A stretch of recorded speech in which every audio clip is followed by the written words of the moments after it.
Imam Mahdi. Oh, lawan Dajjal itu Imam Mahdi. Itulah maka Abah sudah deklarasi 2024 memenangkan Anies Baswedan calon presiden 2024. Kenapa? Imam Mahdi. Iya. Ini a'lamu minallah malaka. Semua sedunia kalau haram tidak mendukung Anies untuk presiden Indonesia 2024. Dajjal, Imam Nabawi, Aqsa, imam-imam seluruh. Kalau tidak memenangkan Anies Baswedan untuk presiden 2024, Dajjal. Karena Imam Mahdi, siapa Imam Mahdi? Profesor Dr. Anies Rashid Baswedan, itu Imam Al-Mahdi, Al-Imam Al-Mahdi. Cuman hati-hati dengan orang yang ngaku-ngaku Imam Mahdi. Ada yang ngaku Nabi, ada yang ngaku Imam Mahdi. Apa hukumnya ngaku-ngaku sebagai keturunan Nabi? Tadi ngaku Nabi haram, ngaku Imam Mahdi haram. Apa hukumnya ngaku-ngaku sebagai keturunan Nabi? Ya haram juga, kecuali ngaku keturunan Nabi Adam. Ibu-ibu ini keturunan Nabi Adam bukan? Ya siapa tahu keturunan monyet, kata Charles Darwin kan gitu ya. Kita yakin betul kan kita ini keturunan Nabi Adam.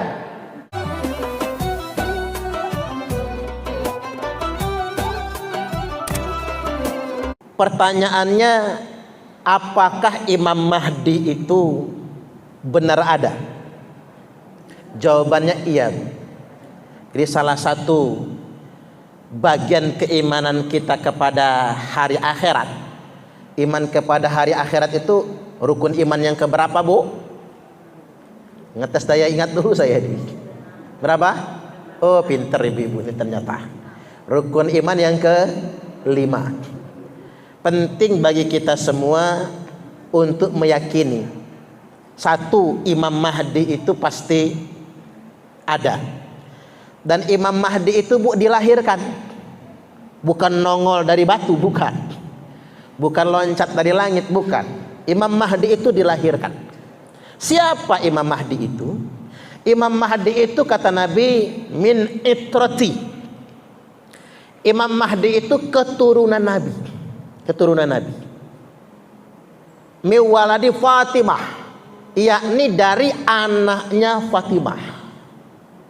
Jadi keturunan Nabi dari Fatimah. Jadi sekali lagi, Imam Mahdi itu kata Nabi min itrati, dari keturunan dari Fatimah, yang namanya juga Muhammad. Imam Mahdi itu, Imam Mahdi itu adalah orang yang dilahirkan, dia adalah dzurriyyah keturunan Nabi, dan akan memimpin pasukan umat Islam di akhir zaman ketika perang dengan pasukan Dajjal. Itu Imam Mahdi.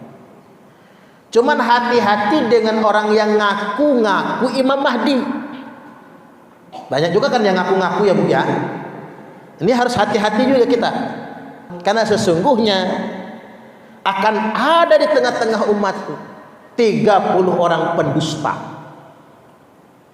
bahkan bisa lebih. Kulluhum yaz'umu annahu nabi. Masing-masing mereka mengaku dirinya nabi. Ada yang ngaku nabi, ada yang ngaku Imam Mahdi. Jadi hati-hati juga dengan yang mengaku-ngaku. Ini tergantung timingnya, kapan munculnya. Munculnya Imam Mahdi kan terkait dengan Dajjal. Jadi kalau ada sekarang yang ngaku-ngaku Imam Mahdi, dia bukan, dia palsu. Memang akan ada terus, Bu. Yang saya bikin heran itu, yang ngaku Imam Mahdi itu orang Indonesia. Orang Indonesia, hidungnya juga pesek, kan begitu ya? Enggak cocok, bukan dzurriyyah Nabi itu yang ngaku-ngaku sebagai Imam Mahdi tersebut. Ini kan terkait dengan ada kemarau 3 tahun berturut-turut. Sekarang kemarau apa hujan? Hujan kan belum berarti kan? Kemarau 3 tahun berturut-turut. Tahun pertama dikurangi 1/3 hujan. Tahun kedua dikurangi 2/3 hujan. Tahun ketiga tidak ada hujan sama sekali. Enggak ada hujan sama sekali di tahun ketiga. Maka tidak ada satupun daun hijau, semua kering kerontang. Udah ketebak tuh. Di kondisi nggak ada satupun daun hijau, dunia ini bubar. Setuju gak kira-kira? Bubar dunia. Ya gimana nggak bubar, Bu? Orang nggak bisa makan. Walaupun punya duit triliunan nggak ada guna. Emang makan kertas? Apalagi duit zaman sekarang, Bu, tidak lagi berbentuk fisik. Duit sekarang kan sudah angka. Orang punya 1 triliun nggak mungkin ditaruh di rumah, betul nggak? Pasti taruhnya di bank kan? Duit sekarang sudah angka. Tinggal angka duit itu sekarang. Di zaman itu maka tidak ada gunanya lagi uang banyak. Makanya dunia kacau. Semua negara bubar, termasuk Indonesia. Amerika, Rusia bubar semua negara itu. Karena ngapa? Nggak ada yang bisa makan lagi. Nah, saat itulah Dajjal menjajah dunia. Karena dia bisa memberi makan, tangannya mengeluarkan tepung, dan dia bisa memberi makan orang yang kelaparan. Itulah ujian terberat umat ini. Nah, saat itulah Imam Mahdi memimpin pasukan untuk perang melawan Dajjal. Maka kalau ciri-ciri akhir zaman ini belum muncul, ada yang ngaku Imam Mahdi, dia bohong. Termasuk juga penggunaan bendera hitam. Karena bendera hitam nyebutnya Pak Ashabur Rayatis Sud, kelompok bendera hitam. Kelompok bendera hitam itu pasukan Imam Mahdi. Jadi kalau ada sekarang yang pakai bendera hitam, maka dia pasukan bendera hitam palsu. Sama dengan Imam Mahdi palsu itu. Makanya kalau ada yang pakai bendera hitam, udah tanda, jangan melok ya Bu, jangan ikut. Kalau ada yang pakai bendera hitam, stop, jangan ikut. Karena itu palsu. Serupa dengan Imam Mahdi palsu tadi. Serupa dengan Nabi palsu. Ini penting untuk kita garis bawahi. Nah, muncul pertanyaan lagi, Ustadz, apa hukumnya ngaku-ngaku sebagai keturunan Nabi? Tadi ngaku Nabi haram, ngaku Imam Mahdi haram. Apa hukumnya ngaku-ngaku sebagai keturunan Nabi? Ya haram juga. Kecuali ngaku keturunan Nabi Adam. Ibu-ibu ini keturunan Nabi Adam bukan? Ya siapa tahu keturunan monyet, kata Charles Darwin kan gitu ya. Kita yakin betul kan kita ini keturunan Nabi Adam. Nah, haram hukumnya menasabkan dirinya sebagai keturunan Nabi Muhammad padahal dia bukan keturunan Nabi. Haram hukumnya. Ya, saya bacakan keterangannya. Wa qala sallallahu alaihi wasallam, telah berkata Nabi sallallahu alaihi wasallam, beliau bersabda, manidda'a nasaban la ya'rifu kafara billah. Manidda'a nasaban la ya'rifu kafara billah. Barang siapa yang ngaku-ngaku menyebut-nyebut dirinya nasab keturunan tertentu padahal dia nggak tahu, dia tidak bisa memastikan kalau dia ini keturunan nasab tertentu atau tidak, kafara billah, maka sama hukumnya sudah kafir kepada Allah. Jadi nggak boleh kayak saya nih ngaku-ngaku keturunan Majapahit, padahal saya sendiri nggak tahu benarkah saya keturunan Majapahit, bisa kafir saya. Apalagi ngaku-ngaku keturunan Nabi, padahal tidak ada bukti kalau dia keturunan Nabi, bisa kafir kepada Allah Subhanahu wa Ta'ala. Makanya para ulama sepakat, wajib orang-orang yang mengaku sebagai keturunan Nabi wajib membuktikan dirinya benarkah dia keturunan Nabi. Wajib membuktikan. Cara membuktikannya kayak mana? Satu, dengan kitab nasab. Benarkah dia adalah keturunan Nabi? Dibuktikan dengan kitab nasab, ketersambungannya. Jangan cuma ngaku-ngaku. Semua orang bisa ngaku nantinya. Bahaya ketika ngaku-ngaku. Atau yang kedua, dengan tes DNA atau DNA. Itu ilmiah kan? Karena zaman Nabi belum ada DNA, zaman dulu belum ada tes DNA, maka yang dipakai orang dulu adalah kitab nasab. Selama terkonfirmasi menurut catatan kitab nasab, pohon nasab, dia merupakan keturunan Nabi, boleh dia kemudian mengaku keturunan Nabi. Kalau tidak, awas, kafara billah. Dia bisa ingkar kepada Allah, bisa kafir. Ngaku-ngaku keturunan Nabi, padahal dia bukan keturunan Nabi. Kafara billah, bisa kafir kepada Allah Subhanahu wa taala. Ini penting untuk digarisbawahi. Walaupun bagi saya begini, Bu, tidak penting pengakuan, yang penting itu adalah mencontohkan yang baik-baik. Betul nggak kira-kira? Karena inna akramakum indallahi atqakum, sesungguhnya yang paling mulia di antara kalian semua di sisi Allah adalah orang yang paling bertakwa. Siapapun yang bertakwa, dia akan dimuliakan oleh Allah. Dan Nabi bersabda, akmalul mu'minina imanan ahsanuhum khuluqa.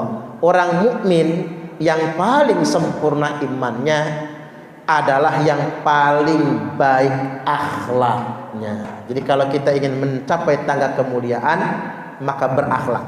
Dengan akhlak yang mulia, maka kita semua akan mendapat kemuliaan.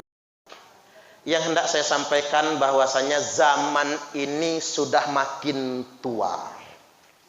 Karena zaman sudah makin tua, ada beberapa peringatan yang hendak saya sampaikan. Peringatan ini adalah peringatan Nabiullah Muhammad sallallahu alaihi wasallam. Apa peringatan Nabi? Innama akhafu ala ummati al-a'immatal mudillin. Sesungguhnya aku sangat mengkhawatirkan terjadi di tengah-tengah umatku, menimpa umatku, muncul imam-imam yang menyesatkan, pemimpin yang menyesatkan. Lalu siapa mereka itu? Mereka adalah orang yang mengangkat dirinya sebagai pemimpin suatu golongan, mengangkat dirinya sebagai pemimpin suatu kaum, tetapi dia bukan pemimpin yang sah. Kalau dalam bahasa kalimat lain begini, Pak, wa innahu sayakunu fi ummati kadzabuna salatun, akan ada di tengah-tengah umatku 30 pendusta. Kulluhum yaz'umu annahu nabi. Yang pendusta ini ngaku-ngaku dirinya nabi. Nah, hati-hati Pak, sekarang ini banyak pemimpin-pemimpin menyesatkan. Dia ngumpulin orang, merekrut orang sebanyak-banyaknya, menasbihkan diri sebagai pemimpin di kelompok tersebut, tapi dia menyesatkan. Contohnya siapa saja? Contoh, kemarin ada khalifah palsu. Asalnya dari Lampung, dia mengangkat dirinya sebagai khalifah umat Islam seluruh dunia. Nah, ini kan bahaya ini. Lalu ngajak jamaahnya melawan negara, melawan pemerintah yang sah. Ada lagi, Indonesia ini memang keren Pak, ada nabi palsu namanya Ahmad Musodek. Dulu ngajak orang hijrah ke Kalimantan. Ada Imam Mahdi palsu. Oh, banyak ini.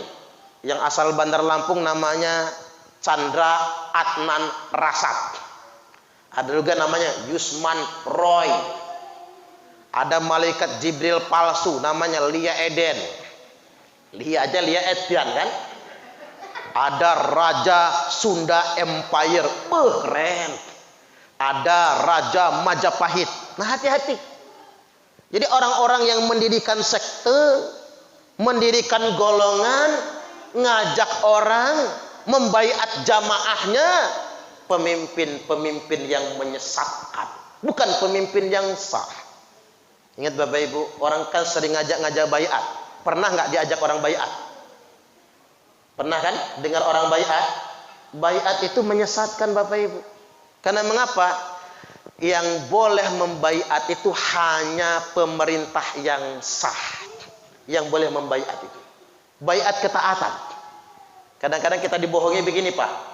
Waman mata walaysa fi unuqihi bai'atun mata mitatan jahiliyah. Barang siapa yang mati tidak ada di lehernya baiat, maka matinya mati jahiliyah. Hadis Sahih Bukhari, Sahih Muslim. Yang mati belum punya baiat, maka matinya mati jahiliyah. Saya tanya bapak-bapak dulu. Bapak-bapak sudah pernah baiat? Sudah pernah baiat? Belum kan? Belum kan? Siapa yang baiat? Ibu-ibu pernah baiat? Mati jahiliyah semua. Loh, karena saya ngomong, Pak, kan bingung, mati jahiliyah semua. Yang belum baiat nih, mati jahiliyah semua. Nah, oleh mereka, kalau bapak ibu nggak mau mati jahiliyah, baiat. Baiat sama saya, Suparman Abdul Karim. Wah. Lalu saya mengangkat khalifah. Saya adalah khalifahnya bapak ibu. Karena sudah baiat sama saya. Pemerintah yang sah itu adalah kita. NKRI ini kafir, maka kita harus melawan sistem kafir, togut. Nah ini Pak yang disebut dengan imam-imam yang menyesatkan, menggunakan bahasa agama tapi untuk membohongi orang awam. Dan banyak orang Indonesia ketipu banyak. Padahal hadis itu emang kayak gitu maksudnya. Maksud hadis itu begini Bapak Ibu. Waman mata walaisa fi unuqi bai'atun. Barang siapa yang mati tidak ada di lehernya kesetiaan kepada pemerintah yang sah, mata mitatan jahiliyah, maka matinya mati jahiliyah. Beda jauh kan Pak dengan pemahaman yang sesungguhnya. Orang ngajak baiat malah ngajak ngelawan pemerintah, padahal aslinya hadis itu larangan melawan pemerintah.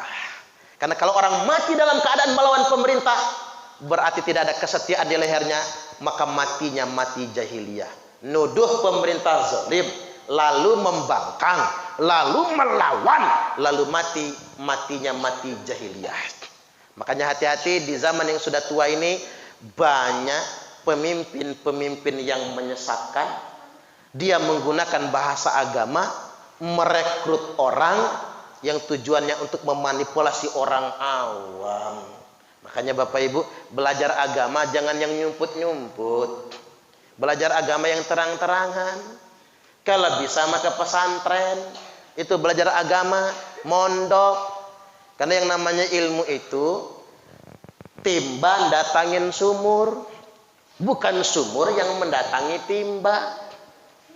Kan timba yang datangin sumur datang ke pondok, itu belajar yang benar. Karena Bapak Ibu enggak sempat lagi mondok, maka mendatangkan ustadz, berarti sumurnya datangin timba. Ya karena sumur mendatangi timba, ya harus siap nyangoni. Setuju gak kira-kira? Resiko. Tapi mohon maaf, walaupun sumur yang datangin timba, mohon maaf, timba jangan ngatur-ngatur sumur.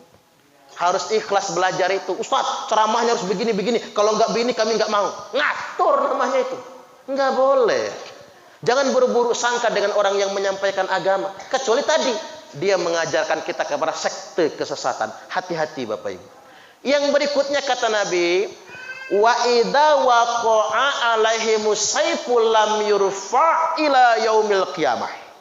Yang sangat saya takuti menimpa umatku itu, kalau umatku sudah saling mencabut pedang antar sesama mereka, ini tidak akan selesai sampai datangnya hari kiamat nanti. Maksudnya ini apa? Jauhi kelompok-kelompok provokatif yang ngajak kita musuhan, yang ngajak kita pecah belah. Jauhi. Terutama yang pakai atas nama agama. Kita ingat tragedi Arab Spring, Al-Tauratul Arabiyah, kebangkitan Arab.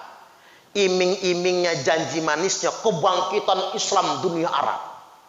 Tapi faktanya bukan kebangkitan, tapi kekacauan. Tunisia, Presiden Ben Ali tumbang. Yaman, Presiden Ali Abdullah Saleh tumbang. Sampai sekarang Yaman masih perang, belum selesai-selesai. Kemudian Muammar Gaddafi sampai tewas, dibunuh. Saddam Hussein, Irak sampai meninggal dunia. Irak sampai sekarang kacau beliau. belum damai. Suriah, Bashar al-Assad sampai sekarang kacau beliau. Afghanistan masih perang saudara. Yang katanya kebangkitan umat Islam, demo di mana-mana, itu bukan kebangkitan, tapi itu kekacauan. Hati-hati. Ini bakal terjadi, ini yang sangat ditakuti oleh Nabi. Makanya kata Nabi, nanti di akhir zaman akan muncul du'atun ila abwabi jahannam. Akan muncul pendakwah-pendakwah provokator. Pendakwah-pendakwah kepada pintu-pintu jahannam. Mereka bukannya mengajak umat bersatu, tapi memprovokasi umat untuk tidak saling percaya satu sama lainnya, melawan pemerintah yang sah. Lu kok bisa Pak Ustadz menafsirkan itu melawan pemerintah yang sah? Karena sahabat nanya sama Nabi, ya Rasul, kalau zaman pendakwah-pendakwah jahanam, berarti orang yang ceramahnya ceramah agama, mengatasnamakan Islam, bukannya ngajak rukun, tapi ngajak melawan pemerintah yang sah. Kok bisa penafsiran begitu? Karena sahabat bertanya, ya Rasul, kalau zaman itu sudah muncul, apa yang harus kami lakukan? Nabi menjawab, talzamu jama'atal muslimina wa imamahum. Yang paling selamat di zaman itu, kata Nabi, yang setia dengan kelompok mayoritas umat Islam dan pemerintah mereka sendiri. Ulang lagi Pak ya. Yang paling selamat di zaman provokasi adalah yang paling setia dengan mayoritas umat Islam dan pemerintah mereka.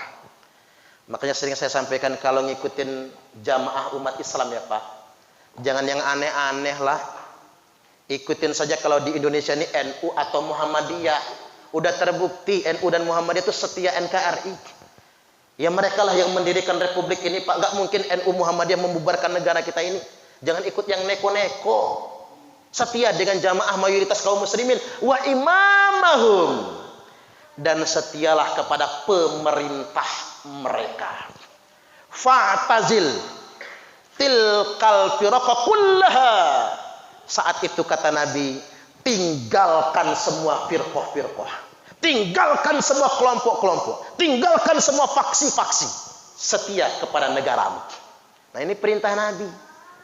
Makanya sering saya sampaikan Bapak Ibu, kelompok yang paling selamat di akhir zaman ini firqatun najiyah. Umat akan terpecah banyak firqahnya, tapi kata Nabi hanya ada satu firqatun najiyah, hanya ada satu kelompok yang paling selamat. Wahyal jamaah, yakni al jamaah. Apa itu al jamaah? Al jamaatu hiyal ijtima'.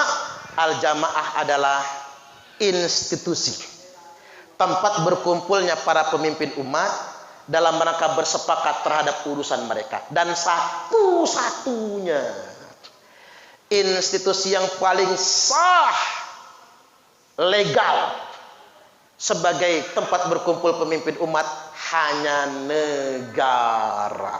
Maka di akhir zaman ini kelompok yang paling selamat hanyalah yang setia kepada negaranya sendiri. Dalam konteks kita, negara Kesatuan Republik Indonesia. Waduh, ini ngaji kelas tinggi nih kita.